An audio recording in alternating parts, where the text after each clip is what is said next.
In this video, we are going to show you how to replace your front upper control arm. Let's get started. Okay friends, it's time to get started on our job. The first thing you need to do is safely raise and support the front of the vehicle so the wheels are off the ground. After you have the wheel up in the air, continue on by removing all 6 of your 21mm lug nuts, and then the wheel.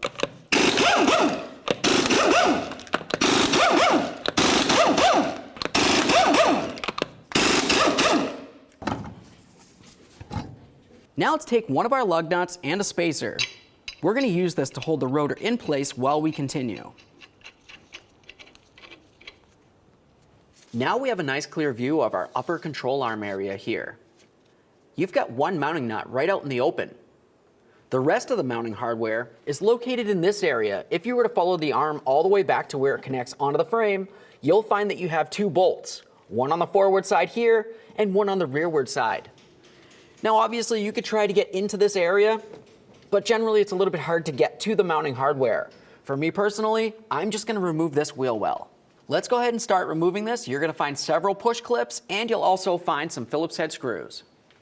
To get this fender liner out of the area, we're going to continue on down along the rearward side lower aspect. We'll find a couple Phillips head screws, then as you move your way up, you'll be coming into some push clips.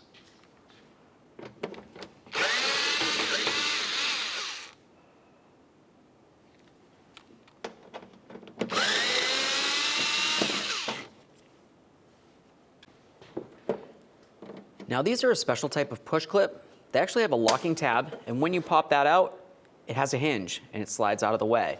Now we can grab this, give it a little wiggle and separate it. We'll continue up this way. There should be another push tab in this area. Generally this is going to be holding it to the edge of the fender. As you continue around, just pay attention to any other areas where there could potentially be push tabs. As you can tell, ours is missing a lot of different hardware. Now let's make our way under this area. You're going to find one more Phillips head screw. Go ahead and remove it.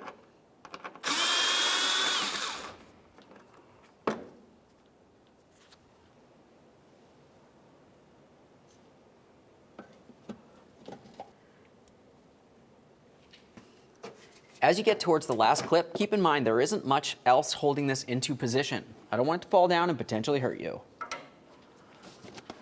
Now we're going to give this a little wiggle. We need to pull it away from the edge of the fender. As you pull it away, you should be able to pull it down. Once you have all your hardware out of there, go ahead and remove it from the vehicle. You'll have to lift up along the front. There it is, friends.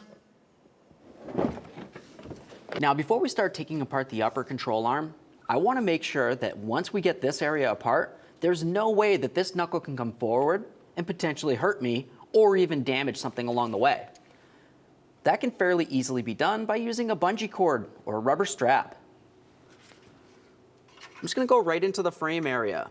You want to make sure you go into a secure area so you're not worried about it falling off of there as you continue. I'll bring it right around the knuckle here and then swing it back around to the frame. Now at this point, we can continue on to removing our upper ball joint nut. To remove the nut, generally you're going to have a cotter pin of some sort. Get that out of the way, and then remove the nut from the area.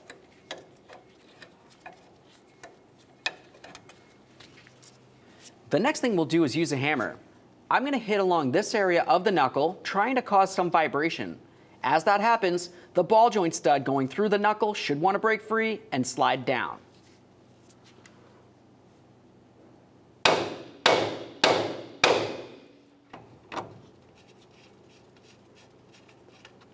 Carefully remove that ball joint nut.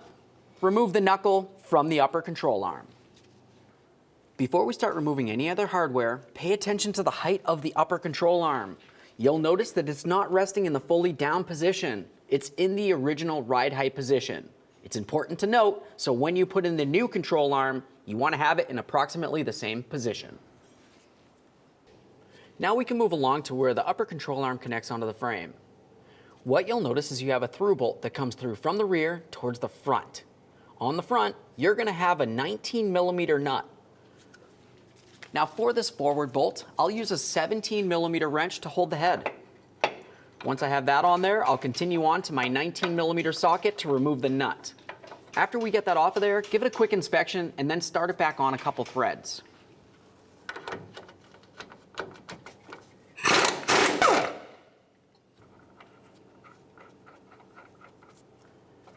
Now with that one in there, continue on to the rearward bolt. Now we'll move along to the back side. For this, I'm going to be using a 17 and a 19 again, just in a different orientation.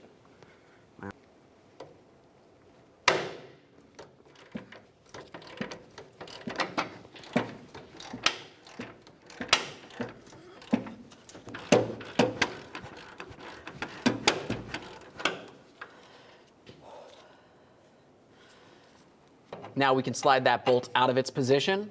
We'll give it a quick inspection. Set that one aside. Now let's move along to removing our last bolt. Keep in mind, as you remove this, this is the only thing holding the control arm in place.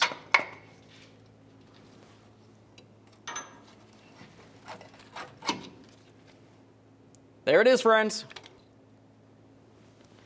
Before you go ahead and continue on by putting in your new control arm, pay attention to the frame.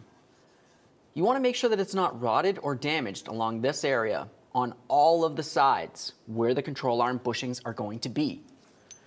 After that, you're going to move along to each of your control arm mounting bolts, clean the threads, inspect them, and then apply some blue thread locker. At this point, we're ready to install our brand new upper control arm. Let's take this and slide it into position in the frame. Line up those two areas where the control arm bolts need to go through. If you need to drive this in, make sure you use a rubber mallet so you don't peen the metal and cause an area for rust.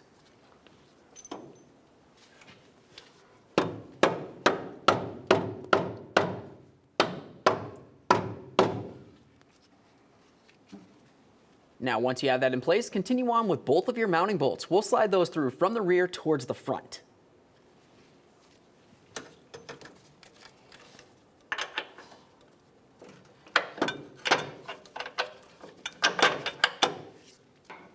Sometimes it helps to pivot the control arm around as you do this.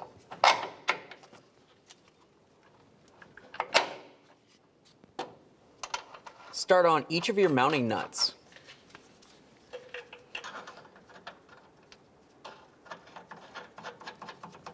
Now, once you have each of those on there, the next thing you're going to want to do is get ready to tighten up your mounting bolts. When you do this, it's important to remember that when you remove the original control arm, it was sitting in the upright position like this. You cannot tighten the upper control arm bushings with it hanging down. You'll damage the control arm bushings. An easy way to keep this in position as you continue is to slide a spacer in this area. That way there you don't have to worry about holding this, a wrench, and whatever tool you're using to tighten the nut.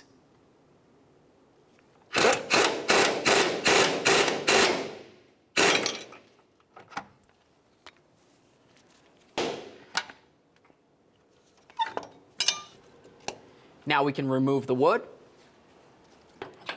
Now let's make our way over to the other side. We'll do the same thing. After we have each of these tightened up, we're going to continue on by torquing them to 107 foot-pounds.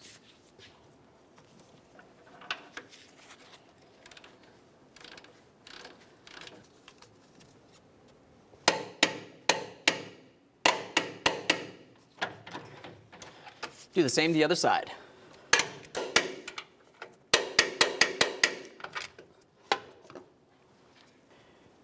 Now we can move along to installing our ball joint nut. To do that, you're going to have to take this control arm, line it up with the hole in the knuckle, and pull it down. After that, you can start on that ball joint nut.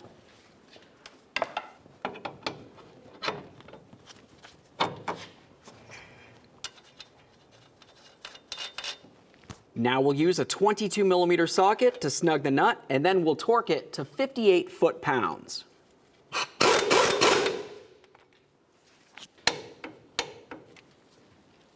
At this point, what you want to do next is pay attention to the slot of your ball joint nut. Now, on the stud for the ball joint, there's going to be a hole that goes directly through it. You need to make sure one of the slots lines up with that hole. If for some reason the slot is not lined up with the corresponding hole, you need to continue tightening the ball joint nut until the very next slot does. After that, put in your locking cotter pin.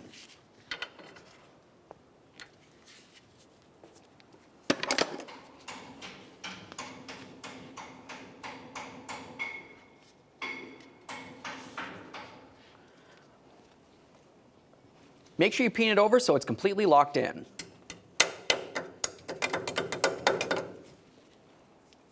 After that, we'll remove our safety cable. Now we can start putting in our fender liner. We want to pay attention along the forward area where this metallic hook is. Slide it down into that position.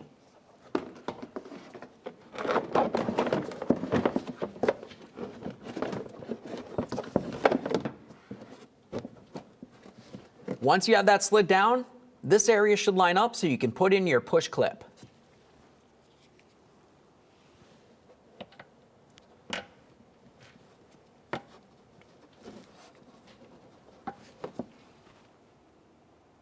Now that we have that forward clip in there, let's continue on to these locking clips.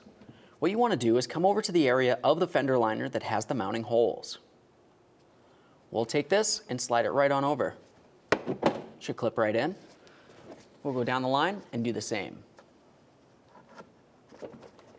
There we are. Now let's push the fender liner up and over the fender. You want to make sure that the clip lines up with the hole. Once it does, go ahead and lock it down.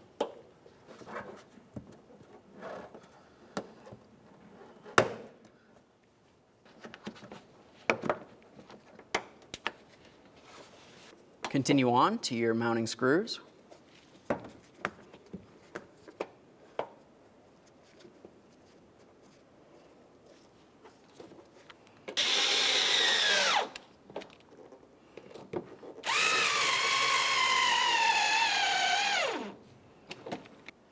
Now let's make our way under this area for our last mounting screw. We'll get this lined up, start the bolt in, snug it up.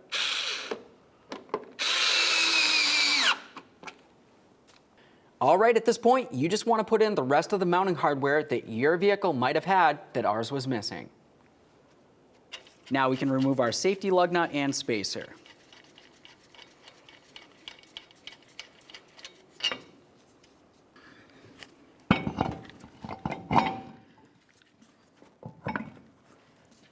At this point, you're ready to reinstall your wheel. We'll start on all 6 of our 21mm lug nuts, snug up the lug nuts, get the wheel safely back down on the ground, and then torque each of them to 97 foot-pounds.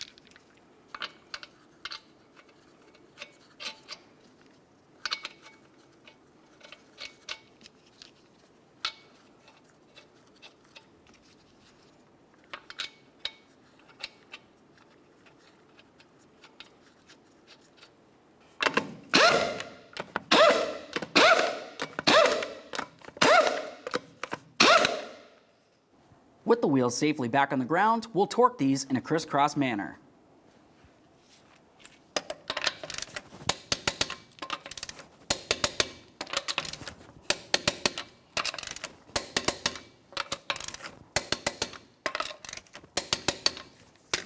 Torqued. Okay, friend, I showed you how to install your upper control arm. At this point, you can go ahead and take it for a road test, make sure you don't hear any funny noises, then get yourself safely down to your local alignment shop. Thanks for watching. When only the best will do, demand TRQ. The only company that lets you view before you do. TRQ is committed to offering the highest quality aftermarket auto parts that are engineered for peace of mind. Thanks for using and viewing with TRQ.